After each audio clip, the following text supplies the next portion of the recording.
What women actually want is not just a man who can and will do something like love them in a particular way, treat them in a particular way, but who's moved to. It's very clear what it means for a man or a masculine presence to hold infinite space for the feminine. Well, what's the reciprocal?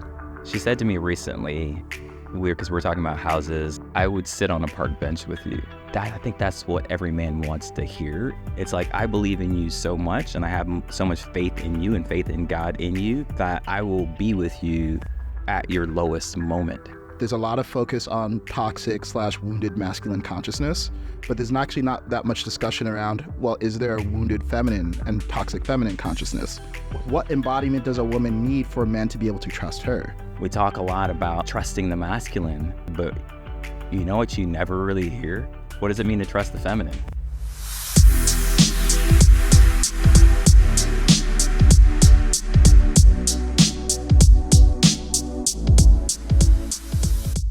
Hey guys, welcome to Conversations with Kaizen, and today we have an episode I am really, really excited about because we got my brother here, Oren Harris. Now, Oren, I can go on and on and on about all the talents that this man has. He calls himself a transformational speaker, a mastery coach, a peak performance advisor, but he's also just an all-around incredible, dope human being. Now, the way I met Oren was I was at a podcast event myself, and in the community that I'm in the personal development community, there's not that many Black people. So when I walked in the room, he was on my Black radar, so to speak. And I knew, when I saw him, I was like, oh, this guy, besides us just looking similar, he has a special quality to him, and I feel like we're going to meet. And we did. And that started a friendship that for me has been really inspiring and expansive, because the thing that I love about Oren is he is so in his genius, so comfortable with himself, and so heart-led that it inspires me through the living embodiment of who he is, what I can be. And today I have Oren here to talk about many subjects, among them deep masculinity and what it means to be a man. This man is also the king of flow, so we'll talk about flow, both in the abstract and also in one of my favorite contexts, hip-hop, and also what grounded spirituality actually means, because I think this man is so grounded and so creative and actually using his connection to God, not just imagining what it could be. So without further ado, Oren Harris, welcome, my brother. Yes, sir. Thank you for the amazing intro. I'm happy to be here with you, man. You are so welcome, and thank you for being here, man. Yes. So I actually want to start off with a topic that I think is really interesting, and it's related to a framework that you have. So you talked about 4 states of consciousness. Yes. Victim, hustle, flow, and God mode. Yeah. And I love that last one, because I don't know how much you played video games, but God mode is like a common term. Oh, right. In video games, too. Where do you think most of the planet is right now? Ooh. Because it ain't God. It definitely not God. That's definitely not flow either. Like, that's still like the holy grail, you know what I mean?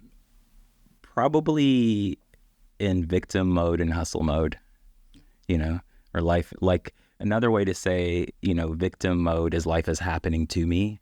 Like, we are at the effect of people, of things, of moods, of all things external. It's the blame game.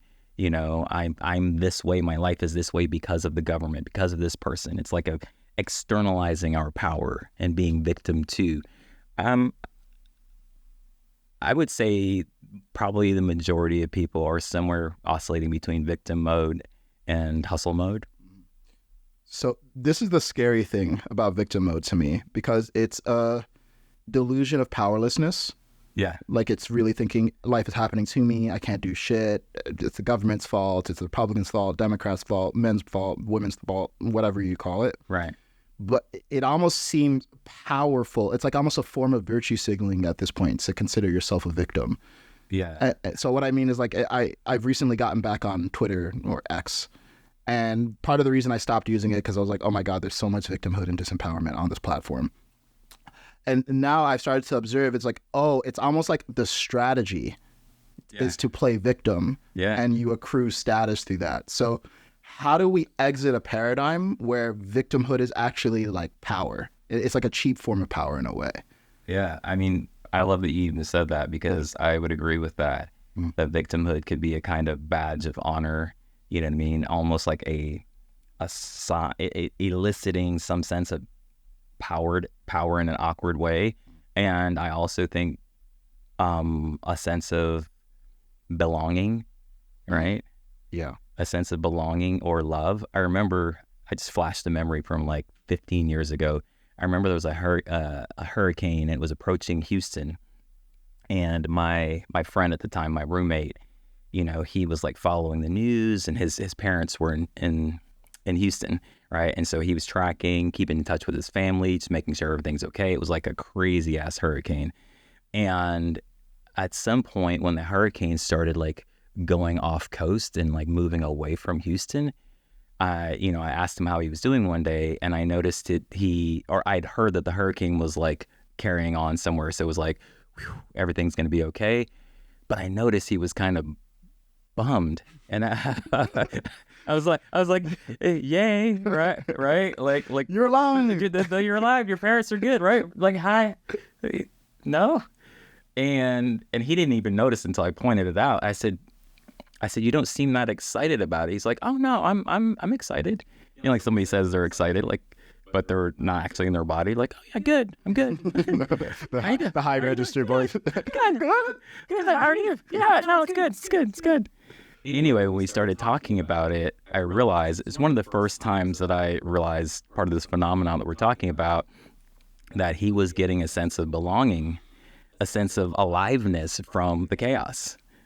And from the victim, you know what I mean? He was experiencing it almost like as a state of power, you know, something to connect to, something to belong to, something to overcome.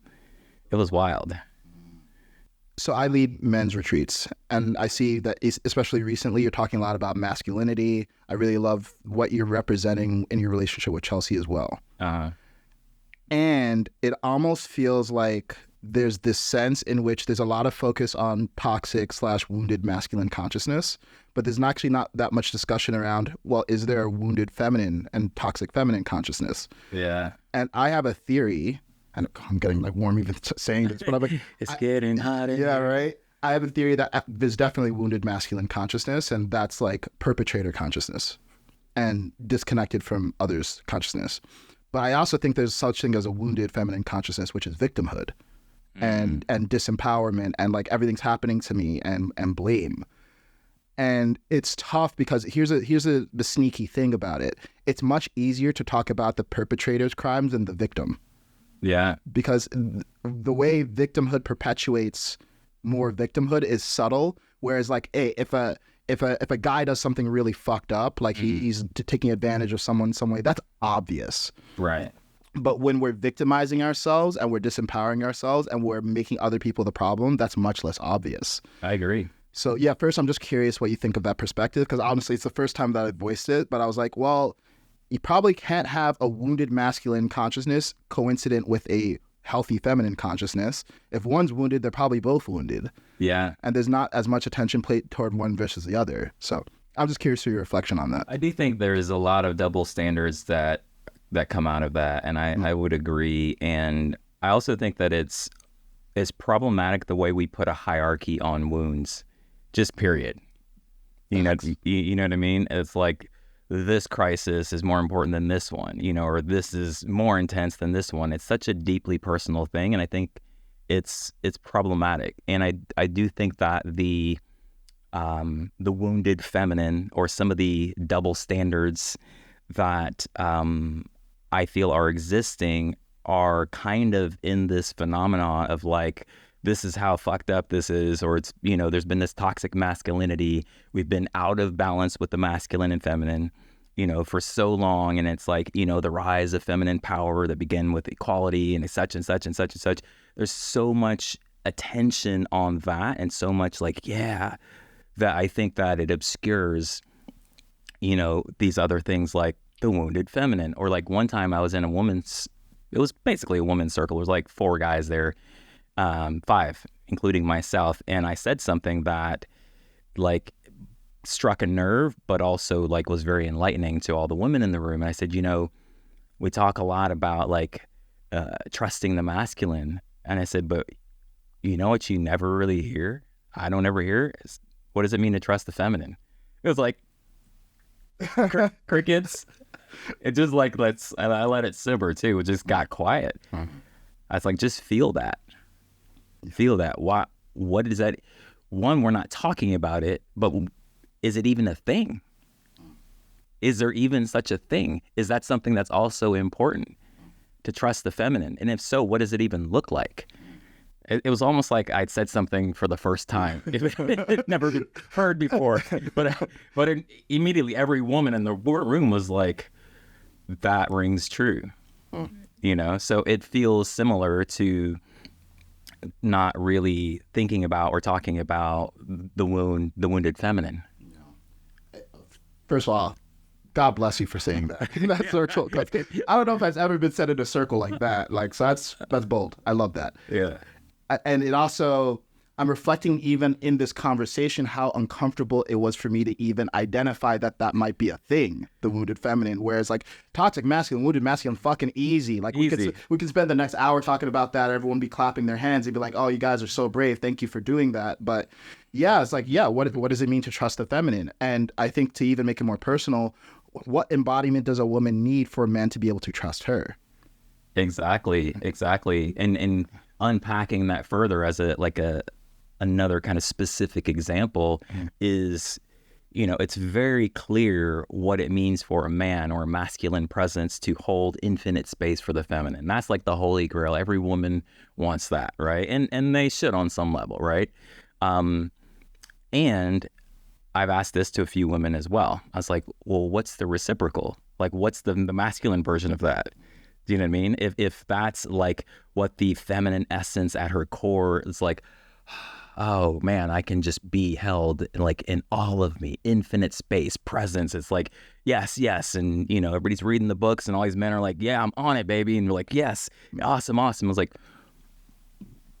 what's the reciprocal of that? If we're all God beings made in the image and likeness, if we all have masculine and feminine, what's the holy grail for men? Yeah. Again, I was like, got a little quiet. It's like, yeah, I haven't been asked that. Right. Yeah. And I want to talk about your relationship with Chelsea, because I think we can actually just find answers from the relationship that you have. And I find it really inspiring for that reason, because it does feel like it's a reciprocal relationship rather than a relationship where like the man is trying his best to be a good man to get plaudits from women and the women is not doing any kind of introspection. Like, it's clear that Chelsea does a lot of introspection, and I see how she like praises you, and like I think that's one of the things that men need from women: acknowledgement. Yeah.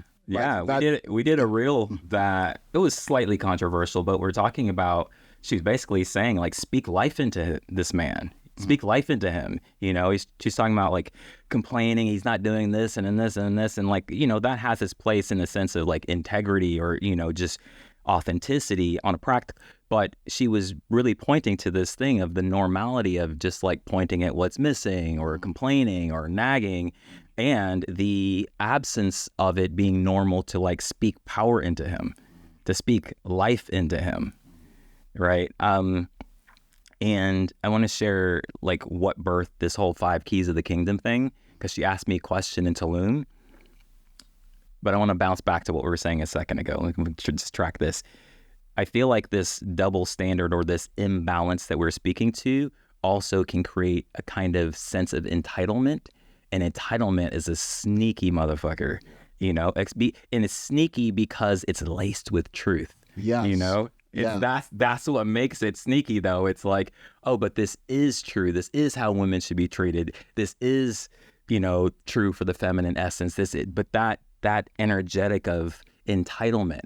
And then if you get a man opting into that, then that shit's dangerous. Yeah. And if I could just make it clear so that we're in connection on the same point, and also for listeners, I think what you're saying is like, hey, look, if a woman is like, hey, a man should treat her well and respect her and be able to hold space and not make her feel bad for feeling her emotions, that's agreed upon, like obvious. Yes, exactly. And there's a reciprocal expectation that a woman is supposed to provide certain things to the man, just like he's providing certain things to her. Right. And I think there's a lack of clarity on what that even is, because there isn't a conversation that feels even safe to have about what that is.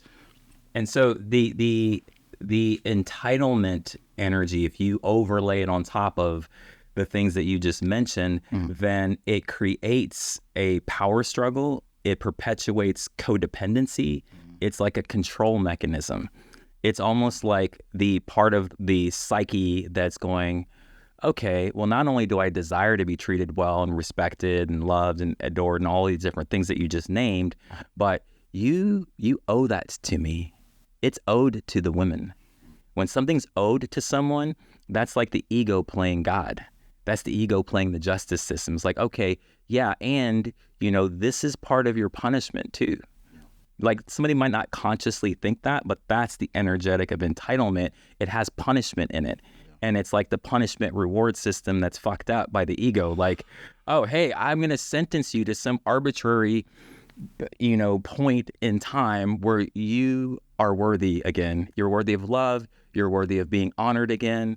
That's the energy of entitlement. And when we do that with each other or ourselves, it's like we are putting ourselves in our own prison. And it's, it just cuts us off from God. It cuts us off from love, cuts us off from accessing our highest potential. And it's completely fabricated. Like, the ego's not a good parent in that way. It's like, okay. Anyway, I just want to riff on that for a second. Yeah, no, preach. And I think this actually explains the nice guy phenomenon. Yes. Because what happens is, and I experienced this in men's work in particular, actually, where guys who are not feeling powerful come to fix themselves. Like, oh, there's all these problems with me in the eyes of women. So I need to continue to fix myself.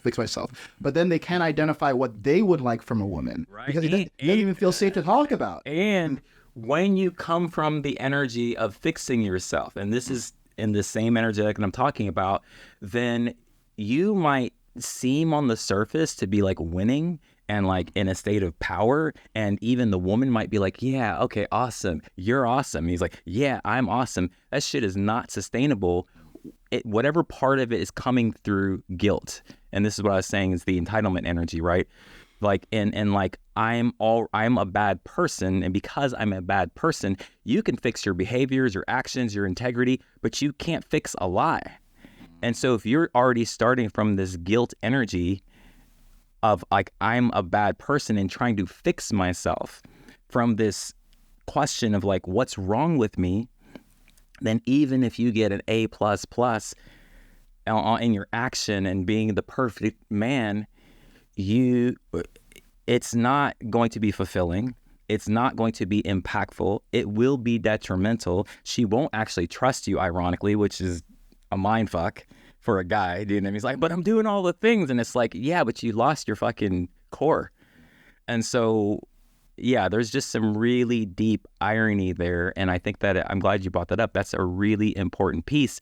And I see a lot of men struggling, including myself at times. I've struggled with like the call towards being a good man, like from the heart, from spirit, from integrity, from truth, is a true call. But the judgment piece, that's the piece that it fucks you up in your ability to execute or to sustain or to ever even trust yourself. So I say, do you want to be a good man or do you want to be a God man? It's like no more Mr. Nice Guy is like Mr. I actually started channeling a spoken word about this. Maybe I'll share it another time, but just about like this nice guy, trying to be a nice guy, starting from this, whether it's conscious or unconscious premise that I'm not a good guy or something's wrong with me. Anything you stack up in your stack of strength or capability in that is unstable. Yeah. Like if you think that you're a bad person, no amount of good deeds will make you think otherwise. Then You're just a bad person who happened to do some good things. Right. And this is where, going back to the masculine and feminine dynamic, if this is perpetuated on both sides now, and what that might look like is this entitlement energy. When I said, okay, yeah, you should feel bad is really what it's saying low key. You should feel bad. You are wrong. You are wrong. Not you did something wrong. You are wrong. So fix yourself, right? And when that's happening on both sides, then healing doesn't really happen. Transformation doesn't actually happen. And you get this pseudo version of masculinity or might on the surface look like, oh, we've got got your things together, redemption has happened. But there's this energy of control. When a man is controlling himself, which is what happens when we're trying to thrive through judgment, we're in a state of self-control, meaning like controlling our feelings, then we're out of control still. Yeah. Right. And if that's what got us in trouble, let's just say we did bad things, or, we weren't, then how do we actually not just correct behavior, but transform? And that to me has to pass through the heart. And in knowing how to treat or hold the masculine heart and engage with the heart is one of the most misunderstood or things for men and women, especially when this energy of fear is present, so it's like a man who's going through something and trying to answer the call to being a better man, even in an authentic way, but still feeling in a state of like carefulness, for example, because I don't want to fuck up again. Carefulness, like walking around on eggshells, one, it sucks. And two, it's like you're still afraid of yourself. So how do you actually deepen trust in oneself? Because if a man doesn't actually heal or pass through his heart and build trust and honor to go with his corrected behavior, then he's not more trustable, really. He might be able to control his behaviors to a certain degree, but energetically, a woman's not going to actually feel more relaxed and trust. That comes from a man trusting himself. Yeah. This actually reminds me, if I may share a story. Yeah, please. So pretty much most of my life, I've had some sort of guilt around women. And there would always be this piece of me that would like be controlling myself around women, not wanting to do the wrong thing. Right. And it was weird because I frankly had never done anything like heinous or bad to women. It was just always this fear of doing so. So I remember I was doing like a mini vision quest, and so I starved myself, dehydrated myself, went out in the wilderness and was standing there for 15 hours. And I had this thought of a woman I had sex with, and then my sacral area became inflamed, like literally almost like doubled over in pain. And I kept thinking of her, and the conclusion I drew was, oh my God, like I must have done something wrong to her. And I didn't do anything wrong. I was having unconscious sex for sure, and it was very much like very shallow connection, but I wasn't doing anything wrong. So then for 6 months, I said, okay, I'm going to do a feminine cleanse. So no hooking up, no flirting, none of that with women at all. And my intention was, I want to become trustable by queens. Like I want to be trustable to women. And I came out on the other side of that realizing, wait, there was nothing I needed to do except trust myself. Exactly. Like I didn't need to become a better man. I didn't need to go do a bunch of work on myself. Exactly. I just needed to trust myself. And ironically, when I started to trust myself, I would like make risque jokes with women and all this stuff, and it would go over well because it's like, oh, he's not so concerned about being a good man that he's auditing and controlling every fucking word he was saying. And I was like, I could have just saved myself 6 months dude, and not done this, dude. It's once you realize it, it's so kind of obvious, but it's so not obvious. This is not like normal common knowledge, and this is why, like, and I'll say this to women out there as well, like there's nothing wrong with giving suggestions and truly inspiring and from a place of authenticity to like help a man towards being a better man, whatever that means for him, and even whatever it means for you. But it's like there's just a fine line there when the energy of control comes in, or when there's an agenda present. It's like, and this is where I feel like an unconscious part in women sometimes that I speak with, they're like, I'm helping my man, or I'm like calling him out, or anything that might be in support to his greatness in some way, or even being a better man in the relationship. But the piece that's often like a blind spot is they're not being honest about them feeling unsafe. So now there's two things. There's a hidden agenda. There's, this is for you, kind of like what I see, or even like, hey, get your shit together. But I'm hiding the fact that I feel unsafe, you see, so I need you to change so that I feel safer. And that's where it gets dangerous, because that's like its state of control. And then if a man's in control as well, then ultimately he won't trust himself. And so like you said, it's like at the core, like the fundamental core of a space of trust and integrity, that's existing inside the man and in its most stable place. It's not coming from a woman controlling or giving instructions or reprimanding. Like that doesn't actually foster the deep trust that the feminine wants to be able to like deep exhale, relax into. And moreover, it actually just breeds resentment in men. Yeah. Because one of the things I find with nice guy behavior is there's always this underlying layer of actually hating women. It's like a nice guy who feels like he keeps on trying to do the good thing and doesn't get rewards, he will feel resentment, and understandably so. Right. And if he because resentment, again, is inside of resentment is still, everything's a call towards truth, a call towards spirit, right? If a man starts to move in that resentment energy, then he might be like, fuck a nice guy, I'm a bad boy now. I'm like, but that's the flip side. That's the other side of the coin. Do you know what I mean? Yeah. If your energy is being motivated from a place of kind of defense now, right? Or like, I'm going to get back at you because it's your fault that I was a nice guy and, you know, lost all my self-respect, right? This might be happening in the subconsciousness of a man, by the way. But what I'm saying is if that, you know, the call towards getting your balls back is a true call, right? From spirit. But when it passes through the head, through judgment or through control, it can get distorted into like, oh, the bad boy. Yeah. You know what I mean? Like the bad boy, not the integrated bad boy, but just the bad boy is like, hey, I'm a rebel, you know, whatever. And it's like, ooh, I feel powerful, but deep down feel insecure, you know?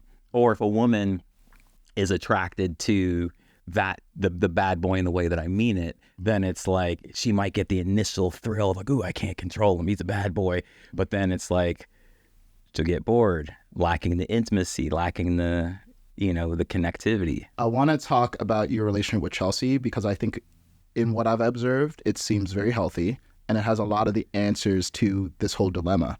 Yes. Specifically, so I went to your birthday party. And there was a moment when people were giving you acknowledgement. And Chelsea gave you the kind of acknowledgement that I think every man would want from his woman. Like it was. I remember. Like it felt like you were being worshipped as an equal. Like it felt like she actually recognized how awesome you are and was like proud of that. And there wasn't like some agenda. She's just like gushing like effusively. And I reflected back on my own times with women. It's like, I just love when a woman sees me, like recognizes who I am and how fucking awesome I am. And like, I'm not just like working in silence. And I think that's what a lot of men, they feel they want respect from a woman. So I'm curious for you, like, what do you feel like you received from her in your relationship that you need, not even just as Oren, but as a man? Whew. I remember that moment first off, and just, I so deeply appreciate this about Chelsea. You know, it's one of the things that makes her and our relationship extra special to me. And it's kind of everything, you know.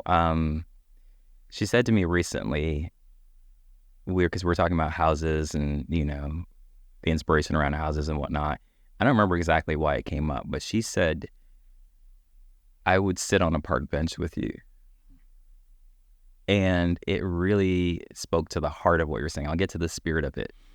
But I was like, and I shared with her, I was like, that, I think that's what every man wants to hear. It's like, there's, I believe in you, which is definitely something that speaks to the masculine. Like, I believe in you and I believe in your capability. But even that can come with a distortion sometimes, or there's even more to it when you bring the heart. It's like, I believe in you so much and I have so much faith in you and faith in God in you that like, I will be with you at your lowest moment. And I still see you though. I still see you. So, I don't remember what your initial question was, but the worship that I feel in our relationship, it just feels like everything to me. You know, I so appreciate it. And I feel like worship is being purified in the template of relationship, or we say divine union. And so is submission. Purified meaning because of all the masculine and feminine distortion, these energies, wherever they exist naturally, have been just really obscured or almost like buried in a way, or distorted, like worship, right? What it really means to truly, purely worship a man. I think that that is actually a natural thing to do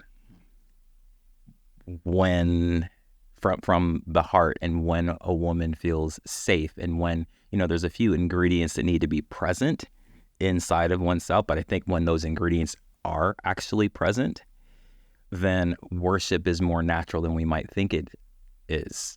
You know what I mean? It might not be that common, but I think it's,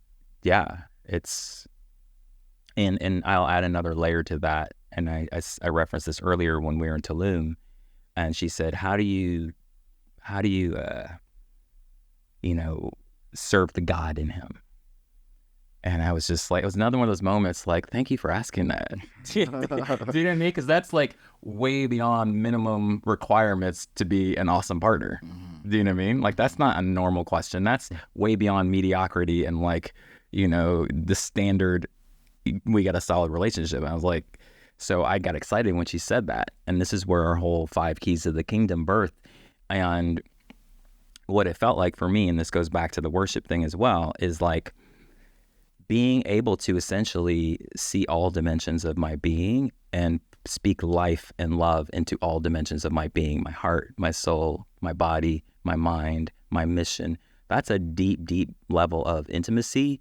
And ultimately, I think another simple way to say it is truly unconditional love. And with unconditional love comes unconditional service, right? Comes unconditional service. So that feels like a great service to me too, when she speaks life into me and into my capability, into what she can see in me, and worships me in that way. I feel like it also nurtures not just my person, but the divine in me, you know, and that just feels like deep honor. It feels like a deep service, even just to be seen in that depth. And even the question, like besides the fact that she asked a question, the pronoun God, that right. she even, like, we always hear about women as like, oh, she's such a goddess, like, you know, she's such a queen. I remember I went to Burning Man and there was this event, and on the sign it said, like, it was basically the sentiment was guys and goddesses were welcome. And I was like, guys and goddesses. I was like, what about gods and goddesses? Like, right. If we're gonna deify women, why aren't we deifying men at the same time? It's like either guys and girls or gods and goddesses. Amen. Yes. So the fact that she even went so far as to say, yeah, like, how can I serve the God in you? That's incredible. Yeah. Like, I think most men want that. Like, to feel like a fucking god. Like, I'm going to treat you like a goddess. Can I feel like a god too? Yeah, I think most men want that, and some know they want that, and others might be hearing it right now and being like, that's a damn good question. Like, just, you know, if you're taking that in right now, just see how that feels in your body and in your being. Just the question was an offering of service.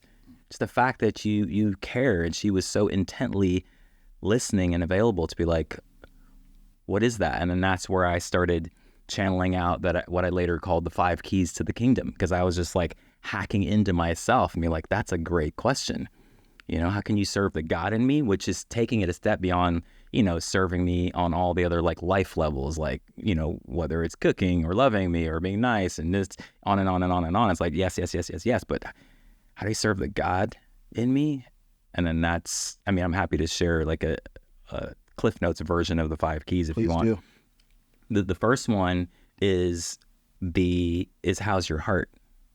And this goes back to something I said earlier. I feel like one of the most misunderstood, undernourished areas in relationship with masculine and feminine is the masculine heart, because most men, including myself, don't know how this thing operates. We didn't get the operating manual. We don't even necessarily think to empower our hearts, let alone know how to ask for support. Yeah. So actually, before we get to the other keys, I really want to talk about this, because I'm a man who pretty much, as of 3 years ago, I thought the heart was like this abstract thing that people talked about. Like, I literally could not feel my heart. And then I remember the first day I literally started to feel it, I felt it in the center of my chest, not off to the left. Yes. So can you define for a man who actually might not even be able to feel his heart what you're talking about when you talk about the heart? Well, I like the location description, like, and you feel it in the center of your chest. It's easy to understand and relate to also just through feeling, right? It's like the deepest, most innermost feelings, which for a man is often also manifesting as thoughts that we're having, deep in the privacy of our own mind, whether, however those thoughts are manifesting, but the feelings connected there. That's how it feels, like deep down inside, what's being felt, right? And knowing, like, I think it's such a natural propensity for the masculine mind to be like a problem solver and analyzer, which these are qualities of the masculine, but that shit doesn't work when it comes to the heart. And that's what I mean when I say a lot of men don't know how to tend to their own heart. Like, if you feel, first of all, if you are even sensitized and you can feel kind of a pain in your heart, like, what do you do with that, right? And so the feminine in its most natural state, and this is like a superpower that women have, but not all women know this, because the whole masculine and feminine thing and the whole thing we're talking about, right? Just the simplicity of actually being with a man and what he's feeling without trying to change, fix, solve, improve, analyze, dissect. Like, to the masculine mind, it's like, what would that do? This is not like we're just gonna talk all day. We're gonna talk. You know what I mean? And fortunately, there's some women, more and more women that can see beyond that and see that just being a space, this would be like the feminine presence, right? To be with a man and how he's feeling in his own heart is healing. It's liberating. It's transformational. It's one of the things that can get a man out of his head, because sometimes the reason we get stuck in our head is because there's something we're afraid of feeling, something we don't feel empowered to be able to feel. And so we consciously or unconsciously suppress it or control it, and, and even worse, see it as a bad or a detriment. And of course, in certain situations, it might be the best thing to do to just control your feelings for a moment, right? But that's where a man starts to feel deeply alone. But you have to be honest and to really be aware of that loneliness that can happen at that depth, which is why if you do cross the threshold through vulnerability, through emotional honesty, there's like a liberation that happens in the heart, which is a bit different than a liberation that happens in the spirit. And I would say that and this goes to the follows the 5 keys. When you address the heart and you create more space in your heart, then allows you to connect to spirit and really engage with questions like, what's your highest vision, or what's your highest excitement or inspiration, or what, just knowing what that is in your man, in his spirit. That's the second key, right? And that you can ask any variation of a question of like, just checking in with his spirit. What is it that's happening at the leading edge of your expansion, of your development? That's a very intimate and personal thing. And you might be able to feel it, but actually connecting to it in relationship feels, for me as a recipient of that, again, it allows, first of all, I feel seen and supported, just her being in that intimacy and being able to feel me, but it also empowers her on a practical level to serve me. So the second question, or rather the second key, does that correspond with the question that Chelsea asked you about how do I serve the God in you? Yes. That was basically a spirit question. Yes, exactly. Great. It's like the heart, the spirit, and I won't go through the whole thing, but I feel like the heart and the spirit in particular are where there's a lot of missing information. And so we can generally support someone to the degree that we know them, right? And it's, it requires a commitment to get to know or want to know someone on a deeper level in these more internal spaces of what's happening in their heart, what's keeping them up at night. What are they being most challenged with right now, right? And then being able to serve that. So it looks like these keys to the kingdom are actually what men need from women. Exactly. At least the first 2 are. Exactly, because I was thinking about it, and granted, I have a reference point for feeling like in God mode, right? So I kind of just like reverse engineered and hacked into myself, and I was like, okay, and this is where I came up with the answer, at least for me. I was like, oh, well, I am aware of what it feels like when my heart feels completely open and liberated, and how much power of God can flow through me. Like that's one of the things that allows that to happen. You can, in any moment, you could channel, like we're all kind of natural channels. You could channel God, you could channel, certain states, but to embody it. Because when I think about God mode, I also think about just being embodied. It requires the heart being open. And so that's why I offered that as the first thing. And then I was tuning into my spirit and like how I see me, and like, again, in the deepest, most private places in my relationship with me and the creator, as the most potent form of power that can flow through me. Again, that's very personal and intimate. So I was like, oh, well, if you knew that, if you could see that and like honor that, nourish that, speak life into that, then like that's a great service to me. So she does that. And it's beyond like, hey, I know you can do this because you're skilled or because I believe. It's just like, I see God in you, right? And like, she told me one day, this is like one of my favorite things she said to me. I don't remember the context of what it came up, but she just said, remember who the fuck you are, right? She wasn't talking to just like my person, and so it was personal, but it was impersonal. She was like, that was like her feminine wisdom, her pure divine essence, feminine essence, just being like, hey, do you know the fuck you are? That's beyond like, you're dope, or like you're skilled, or like you can pull through this. It's just like, so yeah. Yeah. It's almost like in that statement and her saying she would even stay with you if you were sleeping on a park bench. It's like, I would be with the God in you no matter what. Right. Because oftentimes with this whole I believe in you, it almost implies like I believe in what you're capable of doing in the future. Right. It's like, exactly. well, what about right now? It's like no, but saying, hey, remember who the fuck you are. That's present tense. It's like, right. I see you as God now. Not once you figure this shit out, get out of this or accomplish this. Mm-hmm. It's like now. Yeah. And that's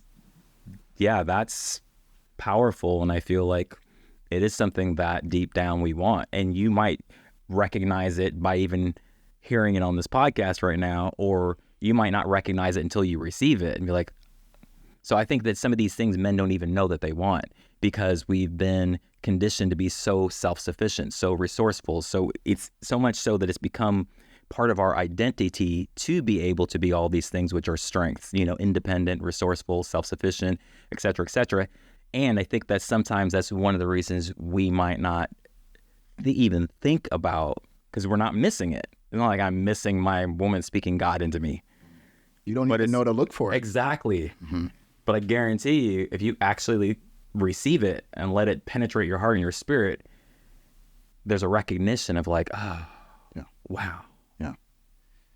Yeah. And what a gift it would be for women to recognize that they can do that for men. Like just to see them as gods as much as men are trying to see them as goddesses. Yes. Because right now in the culture, there's a lot of stick, but not a lot of carrot for men.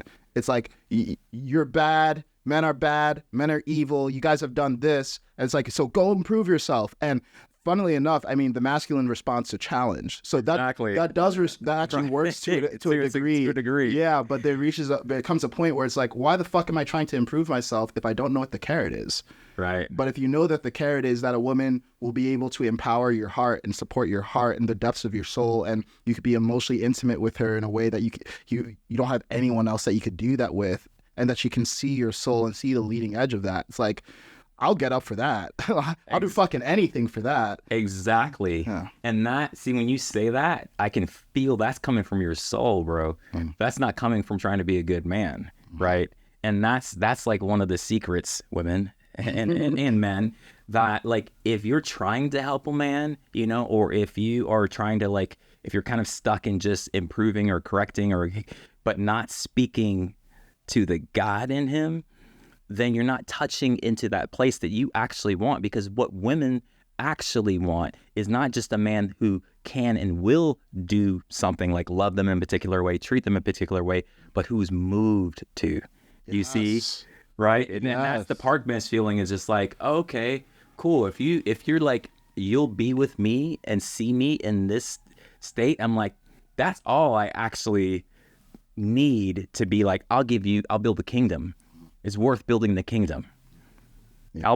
I'll give you anything, you know. And ironically, all these other things that might seem like they could be helpful in helping a man be a better man or be more awesome, they don't touch into this level of power. This is when it's like a man in his own soul, his own heart, and God.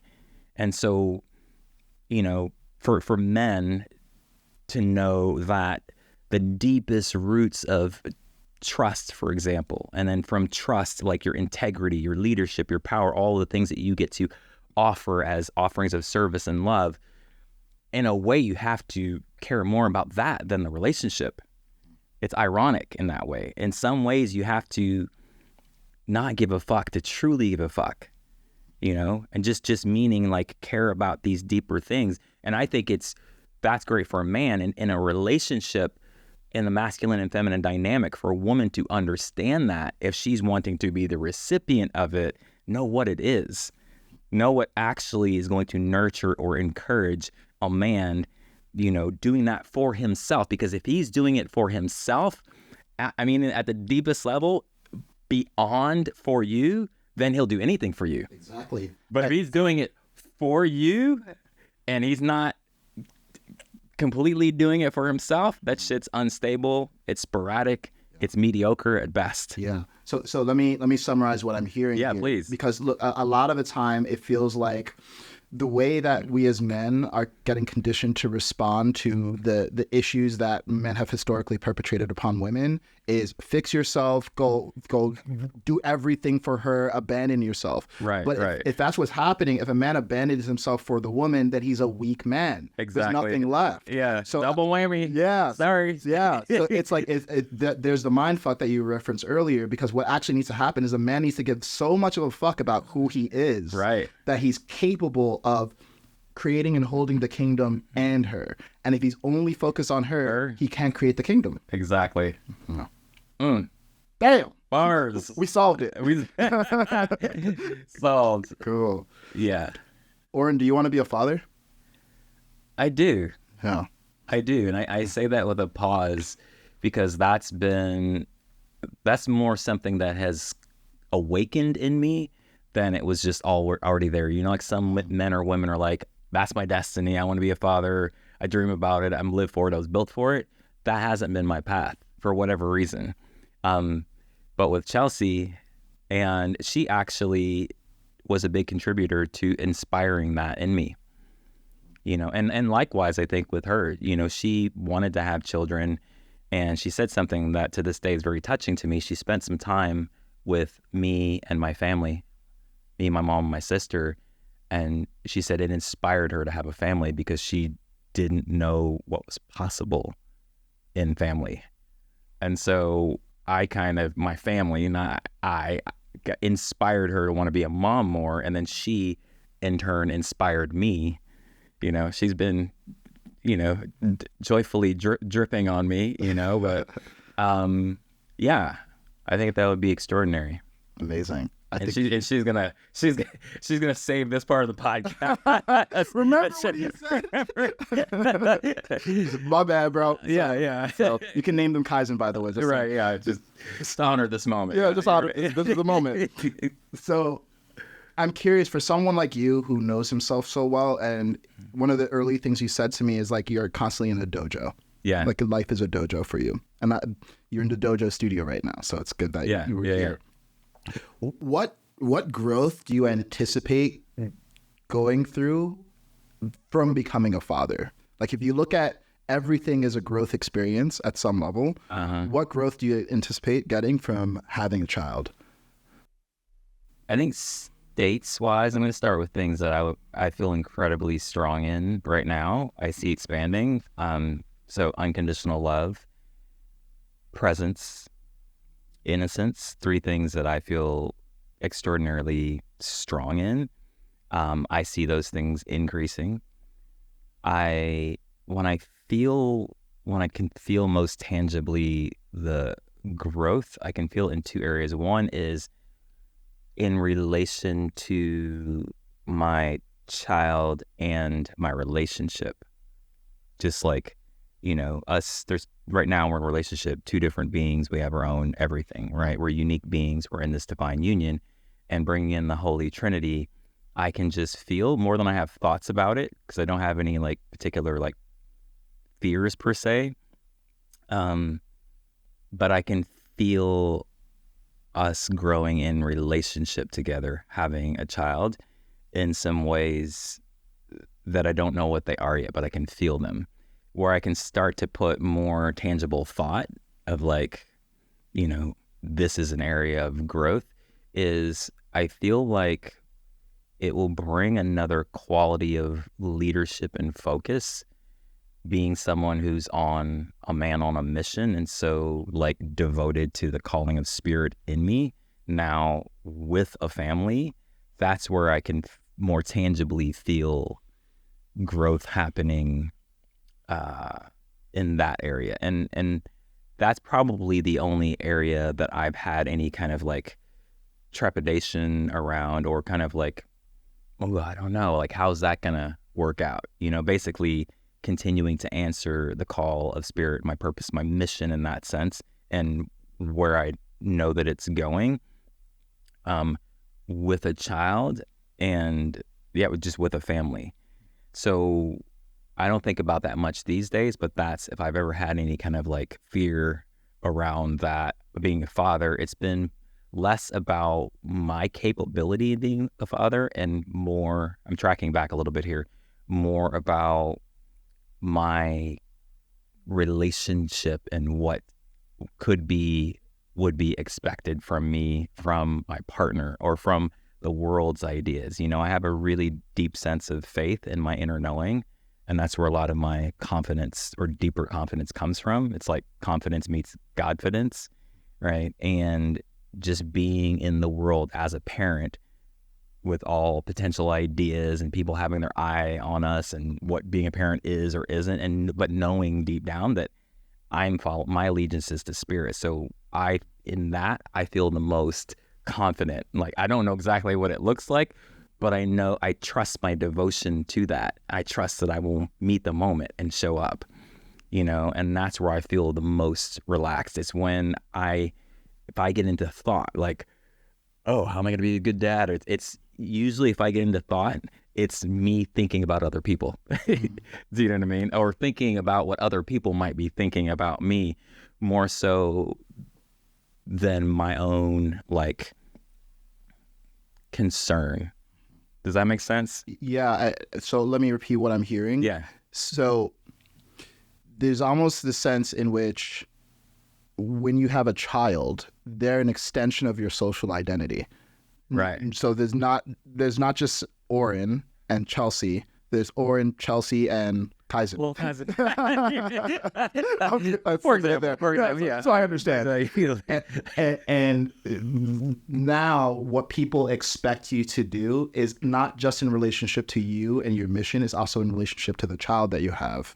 Yeah. And additionally, there's new expectations possibly generated in the relationship between you and Chelsea, because you have a kid now too. Exactly. And it's the expectations now, and more specifically, because expectations that are aligned, I thankfully don't feel a lot of pressure around expectations. I feel capable, I feel willing, right? But it's expectations that are rooted in fear or lack, that become like these projections, it's that energy of expectation where it's like someone's projecting their own fear, not just giving an idea, right? It's like, as a very sensitive being, I've learned how to kind of like sift through that and like receive anything that's true about something. But that type of expectation energy, where people consciously or unconsciously are like, this is the way to do it, and like projecting like how they would do it. Yeah, I've thought about that before, or that's a place that I could feel there could be some growth for me, and just being able to stay attuned to, because it's the same thing I feel about my relationship right now. It's like our relationship is my role model because it's so rooted in God and rooted in who we are. And so, yeah, we can learn things from other people in books and courses, whatever. I'm not opposed to that, but at a fundamental core, my relationship itself, which is also a reflection of my relationship with my own soul and God, is my role model. And so when I tune into that as a parent, I feel like we have our own unique blueprint as parents. And that may or may not, and probably will not, look traditional. You know what I mean? So it's the opinions of the world, or those who even really care, being like, oh, I know, I get the whole, God thing, the flow thing, this thing. But, when it comes to, like, I trust love, I trust God, and I trust that in me. And I trust that my devotion to that is strong. I'm not perfect, but my devotion is fierce. My listening and my humility and my openness is strong. And that's where I feel like, oh, we got this, between me and you and the child and God, and, and God, in that sense, in the way that I mean it, does extend out to life, into the community, wherever, that source of support is manifesting. I'm here for that. It's just when it's like laced with shenanigans that sometimes I'm like, Yeah. There's a set of expectations of being a man that are already difficult enough to like reconcile with truth. Then there's a set of expectations for you as a leader, as a coach, as a creative, as an artist, and now it's like father on top of that. Exactly. I get it. All the things that could become the most, like, all the sensitive things, being a parent, things connected to money, things connected to faith.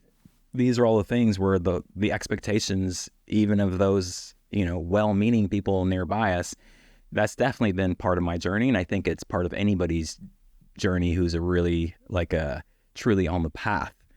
I was just thinking back to, even with school, when I was in school, I did pretty good in school, above average, somewhat due to smarts, other due to like just being charming and knowing how to get through school. But it wasn't until I got out of school and got back in my own lane of how I learned best that I really awakened my natural desire to learn. It's like, that I don't want to be part of the shenanigans. Something in my spirit was just like, yes, no, not so much.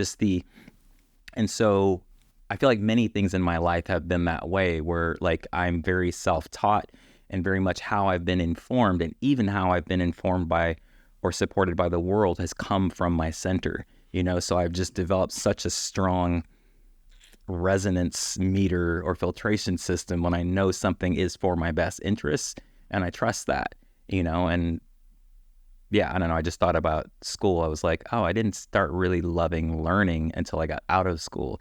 But that's because I remembered who I was, stripped back all of the ideas around the educational system. And I was like, oh, this, it's like, know thyself, right? Like, that's the fundamental knowledge that even inspires me to want to learn more. So I feel similar, like you said, with all the things, leadership, being a parent, what's expected, all the ideas. Yeah. And expectation gets in the way of the joy of learning. Yeah. And that's the thing with school. It's like school only rewards a very narrow set of types of genius. Yeah. It's not an environment for people to find their genius. It's an environment to get incentivized for one type of genius. And that's pretty much just academic achievement. And on the point of learning, so you're someone who's always learning. And one of the journeys that you've been on that's been fun to witness and participate in is with hip hop and like rapping and like music. Yeah. And we're both Black. So if you're listening at home, hey, we're both Black and we're Topanga. So that's like 50% of the population of Black people in Topanga. And I remember when I went to your place with Chelsea, the old place that you guys used to be at. That was one of the first times I freestyled in front of people that I didn't know. Actually, I don't know if you knew that. No, I just felt so comfortable with you guys. I was like, oh, I could say anything here. And then I one of the things I'm realizing is that I feel like you can connect with this. There's this weird place of being Black, but also in like the spiritual conscious community and being a leader, where I feel like I'm not sure if all of me is allowed to be expressed, right? Like I grew up on 50 Cent. I love Future. I love Kanye.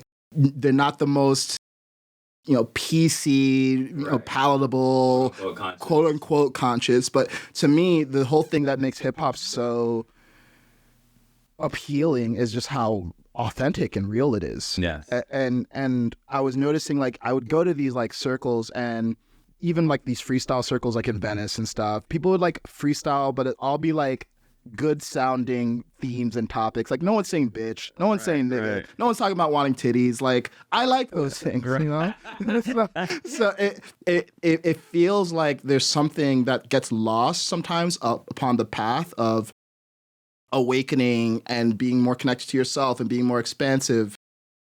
Some of the fun of just like being messy and talking about some of these taboo topics and just talking about primal animalistic instincts that gets lost, that I feel like you haven't lost touch with. So I'm curious, like, how does a man like you who's walking this path of expansion preserve like the fun parts that are like, I'm sure Chelsea enjoys, like she encourages that stuff, which is fucking cool. I take her to her edge too. Like I get zany as fuck. Like I'm a very free being. So, but I like this question though. Yeah. So like, how do you? I don't think a reconciliation is even needed between this idea of being conscious and like liking hip hop and like some of the like dirtier, like more primal stuff. But how do you think about it? Like, how do you reconcile these two worlds for yourself? That's a great question. Kaizen coming, never surprising. Or always surprising. So what stands out to me, the first thing that stands out to me is that, I mean, there's many things that have added to this for me, like my sense of inner freedom and play and whatnot, just that frequency of authenticity and ultimately love for me. I feel like there's definitely key points in my path, but I feel like I really started gaining a momentum in that direction when I realized intuitively that it was a service. I really deeply connect to the energy of purpose and service and like why something's happening. And I started realizing that not only like on the personal part of it, like is, oh, this is fun, it's also personal but spiritual. Like I love freedom, right? Liberation. It feels true. It's just something about it is true. Get past the matrix, judgment, guilt, shame, all that. It's just there's something true there. So I started making these kind of connections to my spirit and connections to my heart, which when I can connect any development to my spirit, to my heart, then I'm like become unstoppable in that area. So I started seeing the correlation, two-sided. One is me personally, like, oh, wow, giving myself permission to express myself freely, whether it's through language or through mood or just going to different emotional states. I realized that, first of all, it felt amazing and free. And then I realized that, oh, this is part of my development. If I'm on the path of self-mastery and awakening to the divine in me, I'm like, this is part of it. And then the third thing was like personal. Second thing, the third thing was I started seeing how it was impacting people. And I'm like, oh shit, this is like a secret hack, or like, I realized that. And then I'm remembering one time back when the racial stuff with George Floyd was happening and whatnot. And I put on this wig that my ex had, and I was acting like a white woman, privileged white woman. It was like, I don't know, I'm just so confused. I mean, am I supposed to be like, Black Lives Matter, All Lives Matter, No Lives Matter? Oh my God, just so confused. Help, whatever. And I just did that in my house, and she was like, you got to post that shit. So I was like, okay. I posted on my story, and yeah, a lot of people thought it was funny because it was hilarious. But what I felt, it confirmed what I'd already started intuiting as like, oh, I'm impacting people. And then I spoke with her about it, and we kind of like unpacked it. And what we came up with is that one of the reasons that it's impacting people, yes, there's the permission slip, right, of levity. There's the demonstration of freedom. These are all impact points. And another one was the innocence, like the me and who I am. And this is somewhat in like the perception of me saying, using language or extreme humor in that way, from where I'm coming from, there's something healing about that to people's hearts. And then I was like, oh shit, this is kind of like part of my mission, and I'm like, oh, thank you. Cause I'm like, I'm winning just allowing it for myself. But then I realized that, oh, okay, there's something about me personally, like when I,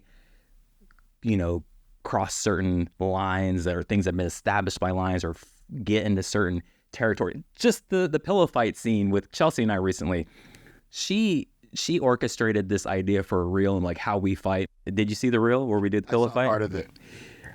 I just like, fuck it. Okay, I'm showing up. She's like, we're doing a pillow fight, and she's gonna record it. Cool. You're the director. I'm coming in like, hey, we're about to go. It's about to go down. Mm-hmm. So she's like on the reel saying, so sometimes when there's tension in the field and whatever, she's looking at the camera and I'm behind her, and she's like, we just, instead of talking it out, we just have a pillow fight. And I like clock her upside the head. I'm like, and this man's abusing his partner. Exactly. So now I'm already, and then while we're having the pillow fight, she was like, I hate how happy you are sometimes, right? And I said, I'm hitting her like, if you're happy and it's Macca, bitch. But I wasn't thinking I'm going to share this. And I wasn't even thinking that she's going to share it. And Tristan, my boy Tristan, who you met, he asked me, he's like, did you get any pushback for saying the word bitch? Mm-hmm. And then I was like, bitch, stop working. And I was like, I really didn't. And if I did, that would have been okay. I would have met that. But I also think it's partially because of what I'm saying. It's very difficult. You'd have to really be in your head to take me seriously and be like, you said bitch, women aren't bitches. Is like anybody who's in their heart and connected to truth would know what I mean, where I'm coming from. So I didn't know she was going to post it, to be honest. Mm-hmm. I was like, okay, that one, I was like, oh damn, she's posted. But I am willing, Anyway, that was a deep answer to your question, like how do I deal with that? And I guess the summary of that is I've so connected it to my heart, into my spirit, into my mission, into my development as a soul. And I just recognize there's something for me in my own path that also is a great service, so that took me on a momentum with it, and yeah, it's an interesting thing, and I'd love to get your opinion about it too, because I think about this sometimes with stand-up comedy and how the whole cancel culture shit, and like I just think that's like in some ways more harmful than helpful. Yes. Especially if it creates carefulness or puts us into this kind of like ego control thing. So anyway, yeah, I'll simmer there. I pass the mic. Fucking love all of that. Like, just to summarize, and I'll get to your point about cancel culture and stand-up comedy, because I was thinking about that as you were talking. Like, when a woman feels safe enough with you and she feels your innocence and that you're playing and you say bitch, it's a very different experience than if she feels like you're denigrating her and you say bitch. So in that moment, like when you're like, bitch, stop working, like it's clearly playful, it's clearly humorous, and it actually like takes the edge off the word bitch. Like it frees us to use language in the multidimensional way that language is fucking intended to be used, man. Like, so with me, I used to be so afraid of using the word bitch. when I didn't trust myself. And now I'm like, bitch, this. You hear how I freestyle too. I like say everything, and people fucking love it. They do, man. Everyone loves it. And it's like to the, the mental really argument. And this was saying about like letting the ego be the parent or the government. The thing about it is like one could easily argue even what we just said and say, yeah, but not everyone's going to perceive it or receive it that way. And I was like, okay. But I think when I weigh the pros and the cons at the end of the day, I think it's more valuable. And I also think that we shouldn't build our society and our world so rigidly on perception anyway. That shit is where we start being careful. It's like, oh, but they could take it the wrong way. I'm like, yeah, but if someone's perceiving that I'm being denigrating, does it make that the truth? No. And that matters to me. That's something that should be in the conversation if we're trying to think about rules and litigation, all this stuff. It's like, okay, well, do we want a world that is continuing to encourage the mind and our perception and being in our head being the dominant kind of governing power of how we operate? Or do we want to play where it could get a little messier, but it's actually more stable to come into a society and a world that's built on like instinct and feeling? And it's like, come on, if you're present and you're connected, you just know. It's like, to me, I would rather get a little bit messy and build a world that's, we're learning to walk like babies and kind of build more foundation of trust and trusting frequency and vibration and vibe and knowing and feeling. I would rather get a little messier and play with the edges, but build more of that, because that to me builds more stability. Once you get into the mind and being careful, like trying to be a good man or trying to be PC, now we have a world that's run by the head, and not even just the head, if we're being honest, that's in fear. Yes. That's why it's in control. The fearful mind. The fearful mind, when it's in control and then it becomes the decision maker, it establishes the policies of what's PC, how we should operate in the world, in relationship. You know what I mean? Oh, I'm a thought leader.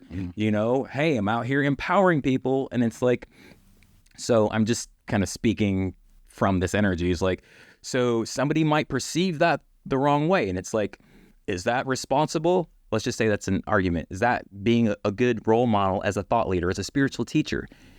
To me, I'm like, actually, it is. If you understand what spirituality is. Yes. And if you understand like what it is that actually makes people free, it's not being in a fearful mind state of controlling what they're saying. That doesn't liberate humans. Yes. Spirituality is not a posture, it's a disposition toward life and freedom and play and fun, not fucking rules. And to your whole point about stand-up comedians, like there's a reason why kings have jesters. To the one person who can actually speak truth to this powerful, serious person is a jester. They can say fucking anything. Nice. And in a society where comedians are getting canceled, we have lost the ability to progress. Yeah. Because that concerns me. It should concern everyone, because comedians represent free speech. Yes. So if we're canceling comedians, then what we said is certain things just can't be said. They represent free speech. And I would even add to that to say that they are like journalists, that they are like healers in a way, right? Because when a comedian has the courage and the willingness to speak what's in the collective unconsciousness, what's the pink elephant in the room, that type of revealing is healing. You know what I mean? And yeah, not all comedians have the intention of healing, and you could argue that one way or the other. But I think that, and I guess artists and poets are this way in a sense too. Like they're kind of therapeutic, for it's like they give people permission to feel and to think and to like embrace things that they're thinking. I think that does way more good than harm. And some of my favorite comedians, like Chappelle, yes, he's a fucking master at that. He'll let you feel uncomfortable, take you right to the edge, and then say something else. You're like, oh, wait a minute. Maybe he does have a heart. Maybe he does care. But and then he'll kick you in the nuts right after that. But like the way that he does that, I think is definitely important, dare I say, for this world. And so cancel culture concerns me, because not because of the intention in it, but because of where it's coming from. It is, like I've been saying, it's like the ego playing the parent, you know what I mean? Or the ego playing the justice system. And by ego, I'm talking about the fearful, controlling mind being the one that is administering the rules, right? And that, to me, is problematic because it perpetuates us living in a state of fear in the name of love, in the name of being a good man, in the name of, showing people that we're honoring this race and this, you know what I mean? It's like, we don't have to try to show or be something. What is. If you care, you care. If you're honorable and respectful, you are. And to me, that matters, and I would rather, as I said, build a relationship or even a civilization on that and what it requires us to get to that space together, and like get a little messy in the process that way, rather than the messiness that comes from cancel culture, being careful, trying to be a good man like that, because you have to go unconscious to do that. And so it might seem safer, but if it's laced with fear and it perpetuates more unconsciousness, then it's actually more dangerous. It's more unpredictable. It's more wild in a destructive sense. So anyway, we went down the rabbit hole on that one, but it's like part of the human condition. So yeah, that's what's up. Oh, this is a rabbit hole that I would love to go down for another hour and a half, but I know that you got a schedule to keep. So dude, thank you so much. This has been a fucking amazing conversation where I think we said some really, really important things about manhood, about cancel culture, about society, about being fucking Can I real. say one more thing? I'm just saying, It's your time. I'm here all day, so you keep going. And this came to me a couple of weeks ago. Is like this word, how we individually and collectively use this word but versus and here's what I mean by that. It's like using Black Lives Matter as an example. If someone either says or even feels like, but all lives matter, that's a controlled state. It's a this or that instead of a this and that. And that type of thinking is really detrimental.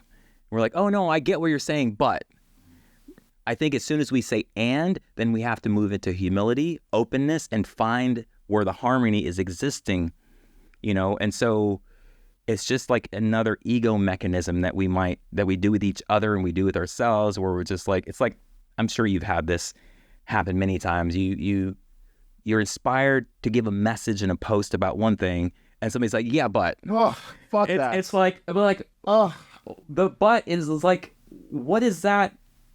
It's almost like it implies something that's dangerous, like, oh, it's this or that, or you missed, but you didn't speak on this. Yeah, it's like, oh, but maybe by saying Black Lives Matter, you also are meaning to imply that white lives don't matter, or like, oh my God, yeah, you just got me charged up, yeah, right, yeah, because that's the thing, like, it's so hard to speak publicly because the but, that hidden but, right? There's a whole bunch of assumptions in that but. It's like, oh, you didn't say this explicitly, so I'm going to assume the worst about what you didn't already say. Right, or imply something that's absolutely absurd and impractical, which is, oh, I receive an inspiration and a message from spirit or from my authenticity that is my medicine or gift to the world, but I can't share it unless I include every single other variation or possibility. It's just so that everybody feels good, which completely waters down and distorts and takes you out of integrity to the message in the first place. Another way we use the word but, and it creates the kind of same split inside of ourselves, which I feel like disconnects us from God, is like when we start intuiting or experiencing the truth of something, like, oh, it benefits me to surrender, which is just like letting go of control. So if I say a message on surrender, it's like, hey, surrender, let go of control. Control comes from fear. And you're resonating. Your spirit's like, yes, this is great knowledge. And you say, yeah, but it's not easy. Like, what, but what does that have? Does that have anything to do with the message and it resonating? But that's the ego feeling uncomfortable versus being vulnerable and saying, it does resonate, and I also feel afraid.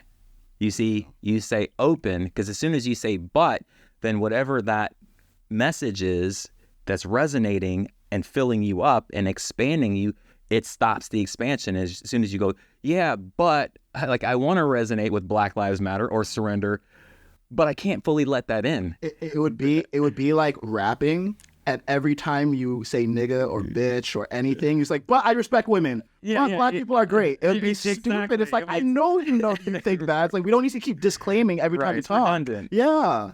And it's redundant, and it's usually coming from fear, which creates more separation rather than more harmony, rather than more unity. And that's why I say, and you could be like, and I'm a fan of white lives and pink lives as well, and I'm afraid, that's honest. It keeps it open. It keeps us having access to God, and it keeps us, and us being able to create harmony. Like we can create harmony with two things. So it's like, oh, Black lives matter, white lives matter, right? There's no place where those need to be at odds with each other unless you're in your head. Otherwise, they're not. It's like saying one thing doesn't negate another thing. That's ignorant. And only the fearful mind needs to divide. Exactly. The heart sees all of it. It's like, yeah, there's room for all of this. There's no conflict, but the mind is constantly looking for division. That's what the mind does. It separates, it parses to understand. Exactly. But that's not the true understanding. And the heart holds it all, and there's no conflict between the heart holding it all and you not going into control and fear and division, and simultaneously, and having your own alignment, your own preferences, your own choices, right? But when someone gets really passionate about that, but it's like they're feeling disempowered. They're feeling afraid, actually. Otherwise, it's like someone else's truth doesn't actually have any impact on you. And conversely, like the truth needs no defense. Whatever your truth, it doesn't actually, if it's the truth, it doesn't need a defense. So that kind of like defensive behavior, I think, is really a call for love. It needs compassion, And that's the way that we'll find our power in it, versus trying to find the power in it through control. That when we try to create power through control, or division, it doesn't work. Or if we try to create, I've said this before, safety through control, that doesn't work. It's like, ooh, I feel safe because I can control this. And it's like, yeah, but deep down, you're still insecure. You're unstable. So. Yeah. Control is the illusion of safety. Exactly. It's not safety itself. Yes. Oren, bro, thank you so much. You talked about art having a therapeutic effect. And I think that the reason that art has a therapeutic effect is it almost moves us to consider another perspective. Yes. That's why comedians are so important. That's why fiction writers are so important.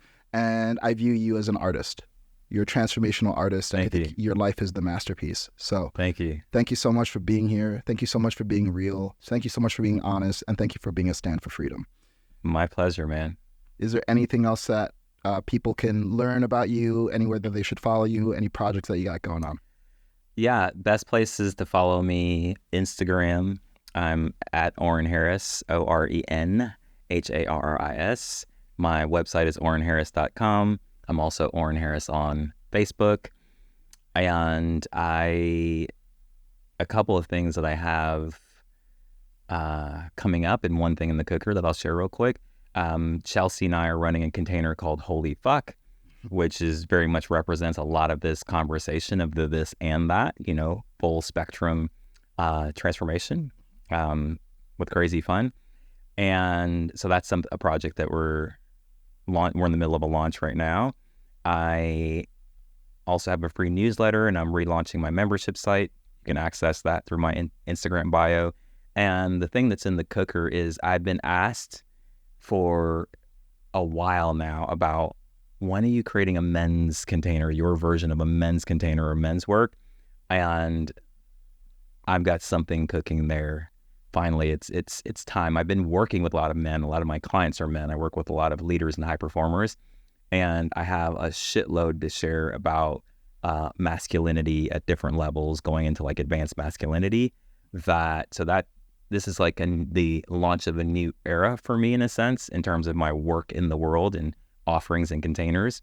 So that's in the cooker right now as well. A container for men, starting with an intimate container. I'm probably going to call it the King's Table, working title. Cool. Yeah. Is this the first place that you say that? Yes. Hey, Yeah, look at that. Hey, World premiere. World premiere coming to your neighborhood. Yeah. Hell yeah. So, yeah, man, that's what I have to share. And I appreciate you. I appreciate the invitation and just how you are showing up, how you've been showing up. And I really, really feel your heart, your spirit, your passion, and your devotion to yourself and to your mission and to those you love and to this planet. So respect, King. Thank you, fellow King. Yes. Oren, this has been an amazing conversation. Thank you for your time. And to the listeners, if you were moved by what we talked about around masculinity, around authenticity and expression, we talked about it in hip hop, but expression in any place of your life, please continue the conversation with us in the comments. Please follow Oren so you know what he's up to, and see you next week. Until then, have a great life. Peace. Oh, I'm also unleashing my creative director. That's fresh and new as well. Oh, tell us more about that. Oh, I thought we were okay. Oh, I mean, wait, there's more. No smooth endings here. We just go keep going. Exactly. So most of my creative brilliance and power has been expressed through my own artistic and creative expression in my business and as an artist. And then it's been in terms of being in service directly to like individuals. It's been here and there with clients of mine in terms of them helping them become more creatively invincible and just really mastering their craft, et cetera, et cetera. I am at a stage right now where I'm going to be offering more services to people like creative entrepreneurs and artists to become creatively unfuckwithable and really help them manifest their legacy as, the artist in them is informing and coming into being. And so I'm a creative director. I have a wizardry for just getting that raw, authentic expression out of people, whether it's in a music studio or in writing or in copywriting or in poetry or in freestyle. And so that's a whole new playground that I'm playing with. So something I'm also available for hire. Okay, cool. Yeah. Hire this man. Yeah. Just hire him and then figure out what you need him for. Yeah, that's one of my favorite ways that someone comes into my world these days, especially like on a high level, is just like they feel a strong resonance, they feel a yes, and it's just like it doesn't matter exactly. They don't need to know exactly what's going to happen. There's something about meeting in that space of trust and that space of freedom that is conducive to like God pouring through and like some of the highest levels of transformation. That's why I love doing immersions with people. It's like, let's just spend some like deep time together with intention and vision, but just in a space beyond all the shenanigans, beyond the rules, beyond judgment, beyond the identity, beyond your zone of familiarity, and truly play in this space of your leading edge and what is emerging and awakening inside you. It's one of my favorite things to do. Because that's a purity. Yeah. Like there's not, the mind wants to find reasons to do something, but the heart already knows to do it. Yeah, exactly. There's no need.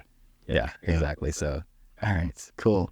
Complete? I feel complete. All right. I appreciate it. Fuck yeah, man. Thank you. Appreciate you. Yeah.